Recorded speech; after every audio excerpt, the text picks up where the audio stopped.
will forever live in infamy. Today is the only day I have witnessed a man being convicted for mere buffering, for what he said from his mouth, not what he did with his own hands. The verdict is not consistent with the evidence laid before the court. The sentence is overbroad, cruel, and unusual. How can you convict a man for making mere broadcasts from a location that was never named, and he never tied that broadcast to any single incident of violence, or even someone slapping someone, not to talk of terrorism? He did all this. He didn't lay any evidence. I don't know where this whole verdict can be grounded in law, logic, or facts. We disagree with the judgment vehemently, and we are going to fight it from here onwards until justice is done.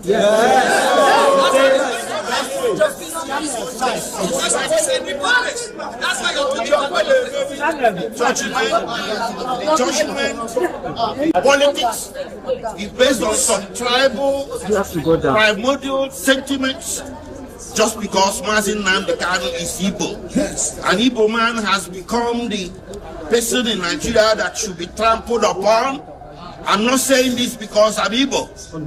I'll say it for the House of Yoruba who gets trampled upon. But today we saw an Igbo man being trampled upon, and by God Almighty, we are not going to allow it.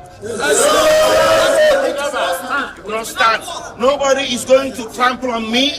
Nobody is going to trample on Nnamdi Kanu. Mazi Nnamdi Kanu is not a terrorist. He's a man that was pursuing change. To pursue a separate nation of yours is not a crime. So in Nigeria today, if somebody says don't be silly, you get convicted. Mazi Nnamdi Kanu may broadcast, and so what? And you convict him for terrorism, for mere words in the Federal Republic of Nigeria. What kind of precedent is being laid? So from here, we are heading to the Court of Appeal. The Court of Appeal is the only court in this country, or the next court in this country, that sits as a jury. We are going to approach justices there to check out what happened in court today. And we are pretty sure the justices will agree with us that today was the symbol of the travesty of justice that everybody has been suspecting all along. If the Court of Appeal disagrees with us, we head to the Supreme Court. But by God Almighty, Mazi Nnamdi Kanu is not going to stand convicted. He's going to get overturned. Thank you. First of all, I want to talk to the Igbos that nobody should take laws into your hand.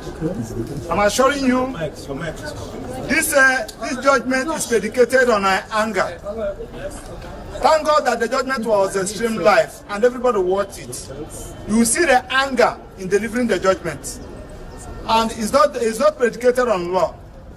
Now, I also want to let you know that this charge, that the investigation that gave rise to this charge was not investigated, because Mazi Nnamdi Kanu's purported statement was rejected by this court, and they did not tender any document as investigation report. That is to say, the investigation was not, the offense was not investigated. Having said that, also something that happened in court today, Mazi Nnamdi Kanu filed a matter in Court of Appeal, and he's asking, my lord, that particular matter I filed in Court of Appeal anchored on this particular issue. Please, can you just suspend this judgment? Let Court of Appeal direct what to do. My lord refused. Now, on the issue of anger, you journalists will bear with Mazi Nnamdi Kanu that government, Nigerian government, and the judiciary are not fair to Mazi Nnamdi Kanu. What do I mean? Nnamdi Kanu was given judgment by Court of Appeal. Federal government refused to comply with that judgment given by Court of Appeal until after 8 days before the appeal against it. When we get to the Supreme Court directed the prosecution what to do. Amend this particular charge. Nnamdi Kanu was saying that, please, can you amend this charge? They refused. With the combined effect of all this, I'm assuring you that this judgment will not stand, and the Court of Appeal will do justice to it. Now, I also want to plead with judiciary. Nnamdi Kanu is representing himself, because the court has given the prosecution a blanket order to detain Mazi Nnamdi Kanu wherever they want. They should detain Mazi Nnamdi Kanu where we have access to file his appeal, because he has 90 days to file his appeal. And the judge said that the judgment will be ready in the next 15 minutes. And also enjoy the media. We have the record of proceedings from the day the matter came to today till today. I want you to check the record of proceedings and evidence standard, reconcile it with the judgment. Now you now see what we are talking about. You are bringing British into this matter, bringing America into this matter. You are now trying to so that the British and America will be against Mazi Nnamdi Kanu. Something that was not an issue, that was never tendered, that was never given evidence on, and they are raising the issue. So this is a judgment against the Igbos. This is a judgment against the good people of Southeast, and it's because of Mazi Nnamdi Kanu is an evil. You cannot give this kind of judgment to a northern. You cannot give it to a southwestern. You cannot give it to another tribe in Nigeria apart from the Igbos. And we are going to start against it, because it has happened in this country against some other persons, including Abiola. The Igbos join hands together to fight against it. Why should you be our own time and everybody's sitting at table? It's unfair. Thank you. We started this trial and refrained from speaking to you at the press because the profession does not allow me to discuss with you what happened in our way from the court. The profession does not allow me to tell people what happened to court. But today, we have come to a final end. This guy, your head inside now. Bend down small. And therefore, his head is entering now. The head is inside the shop. I want to appreciate the judiciary. To remember, just last Monday, the president was saying, at any time when Nigeria is in big trouble or things, the judiciary has always come to the aid to salvage Nigeria. Again, the judiciary has salvaged Nigeria from the glove, from oppression, prescribed IPOB. The court has also pronounced death sentence on Eastern Security Network, which was the military wing, IPOB. Today, God has brought an end to injustice, oppression, suffered by our brothers and sisters of the eastern states of Nigeria. They will not be able to sleep with their two eyes closed.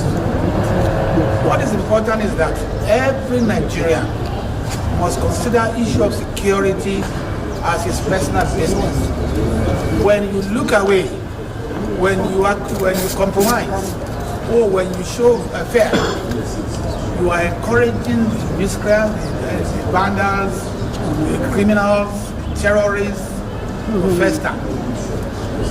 This issue ought not to have festered for that long. Nigeria is our own country. We have no other country we can call our own. Secondly, it is our responsibility as Nigerians to help the government by way of information, to have during the trial information concerning how several heads of human beings were used very scandal. Somebody who is a criminal. So just because people are afraid, we all must be courageous enough to confront terrorism, criminality, and all sort of things. I know that, political insinuations or perspective will be put to this matter. I was in court in there when somebody was saying, oh, Yoruba, oh, Hausa, oh, Igbo. We are all Nigerians. We must love one another. We must not compromise the security of the country on the basis of those primordial sentiments. So I congratulate Nigeria today for seeing the end of this, and let it be a warning to those who may think they are bigger than Nigeria. Nigeria is bigger than every one of us. The law is bigger than every one of us, and the law will take its course to deal with miscreants, to deal with terrorists, to deal with criminals. You know, all of us are victims when we keep quiet. All of us are victims when we don't do what we ought to do. Therefore, let everybody be a Nigerian. Thank you.